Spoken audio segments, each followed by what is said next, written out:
Here's a question. Which gym member is worth more to the owner? The one who trains 4 times a week or the one who never comes at all? If you said the regular, you've just described why most first-time gym owners lose money. A gym is not a fitness business, it's a subscription business with dumbbells in the lobby. Every number in it, rent, equipment, staffing, flows from that one fact. So let's build one from scratch in 10 minutes and see where the money actually hides. Start with the member who never shows up. Call him the ghost. He signed up in January, trained twice, and now the payment just leaves his account. He costs the gym nothing. No hot water, no towel, no worn treadmill belt, no body taking up floor space at 7 in the evening. His monthly fee arrives and almost all of it becomes profit. Now, the regular. 4 sessions a week, showers every time, cables wearing down. He's on the floor during the exact hour the gym is already full, which makes it crowded, which makes somebody else cancel. Every visit he makes costs the gym a little money and a little capacity. Surveys of the industry keep landing in the same place. Roughly 2 out of 3 members rarely or never use the club they pay for. That isn't a leak in the model, that is the model. Look at the building and it becomes obvious why. A budget club can hold 6,000 to 8,000 members on the books. The floor itself is legally capped at maybe 200 to 300 bodies. FAR code, not opinion. If 10% of 7,000 members walked in at once, you'd have 700 people in a room built for 250. The gym isn't selling you access to a room, it's selling a statistical bet that you and everyone else won't show up together. A gym full of daily regulars would need a bigger building and higher bills for exactly the same number of paying customers. Okay, so you want to open one. What does the door actually cost? Not the equipment.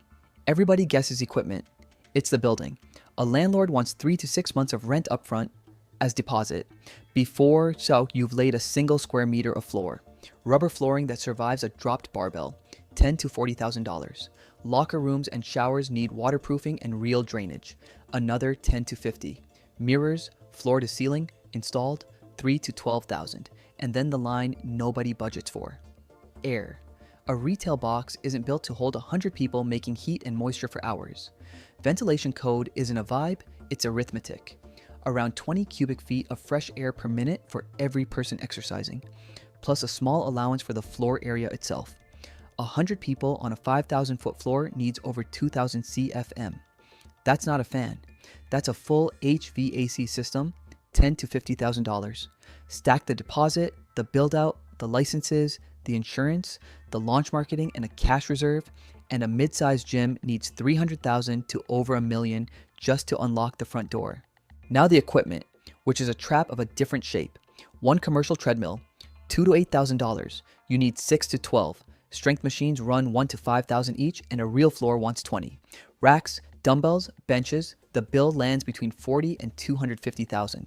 Buy it outright and you own an asset, but you drain your cash in exactly the months when nobody has heard of you yet. Lease it and your cash stays free, the kit stays new, but you're paying roughly 8% a year on top of the price. And the lease doesn't care whether the gym works. If you close, the payments follow you out the door. Either way, you've signed a fixed cost that ignores how many people came in today. Location. First-timers think it means somewhere busy. It's narrower than that. About 80% of a gym's members come from a 10 to 15 minute trip away. That radius is your entire market, not the city. That circle. And the income inside the circle has to match your price. A $150 club in a budget neighborhood dies with beautiful equipment. City frontage runs $25 to $120 per square foot a year. Rural space runs $12 to $20. Choose wrong and you've promised a rent bill your area cannot fill.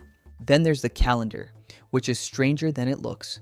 Roughly 12% of a whole year's signups happen in January alone. Gyms lean in, discounted joining fees, trial offers, ads crammed into 3 weeks. The wave leaves as fast as it arrives. About half of new members stop attending within 6 months. Of the New Year crowd, up to 80% are gone by summer. February is the deadliest month. Motivation ends before the habit starts. Good operators treat January as a reserve to be rationed until autumn. The ones who fail spend it in March like it's the new normal. Now, the uncomfortable part. Leaving is deliberately harder than joining. Plenty of contracts still demand cancellation in writing, in person or by mail. 30 to 60 days notice, which buys the club 1 more month of dues. A failed or expired card causes 30 to 40% of all cancellations, which is why chains staff whole teams to chase broken payments. Regulators noticed. A national click to cancel rule was written, then struck down in court, and the process restarted. Some cities pushed their own versions through. Read the friction as a confession. A business living off happy active members wouldn't need it. And the costs that kill you are never in the equipment catalog. Example, music.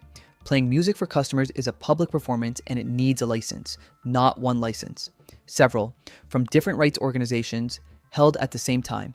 Combined, one location typically pays $1,000 to $4,000 a year. Skip it and damages start in the hundreds per song and climb into the tens of thousands. A personal streaming account plugged into the sound system isn't a saving. It's an exposure. Same shape everywhere. Repairs run $1,000 to $3,000 a month. Utilities, another $1,000 to $6,000. So how does the thing actually make money? The engine is simple. Monthly dues times members minus fixed costs. Say $30,000 a month in fixed costs. Rent, payroll, gear, utilities, insurance. At an average of $89 a member, you need about $340 just to break even. Below that, you lose money every month. Above it, each extra member is nearly pure profit because the marginal cost of a member who doesn't come is close to zero. The catch, new gyms don't hit that number on day one. 12 to 18 months is normal, and every one of those months eats the reserve. Then churn. The industry loses 30 to 40% of its members every year. A 500 member club losing 5% a month has to sign 300 people just to end the year exactly where it started. That's not growth. That's a treadmill, which is at least on brand. Which is why the second revenue line matters more than the first. Personal training. $80 a session, 25 sessions a week before the coach burns out, 50 working weeks, a hard ceiling around $100,000 a year per trainer. You cannot add hours to a day. So you break the ceiling sideways. 4 clients in 1 hour at $40 each. $160 for the same hour, and every client pays less than private rates. That's the whole logic behind small group training.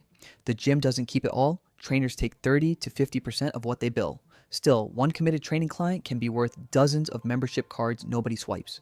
One more thing, because scale doesn't save you, Bally Total Fitness was once the biggest health club chain in America, built on long-term contracts financed like car loans. It filed for bankruptcy twice inside 2 years and was sold off in pieces.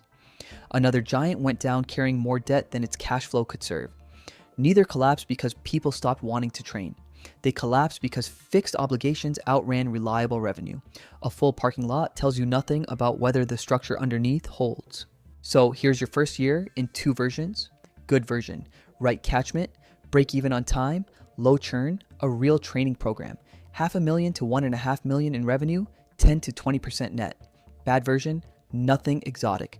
Churn runs high, a budget chain opens 2 miles away, repairs add a couple of thousand a month, margin slides into single digits or negative. The gap between those 2 years is over $100,000, and none of it arrives as an event. So stop counting the people on the floor. The business was built on the ones who stopped coming and kept paying.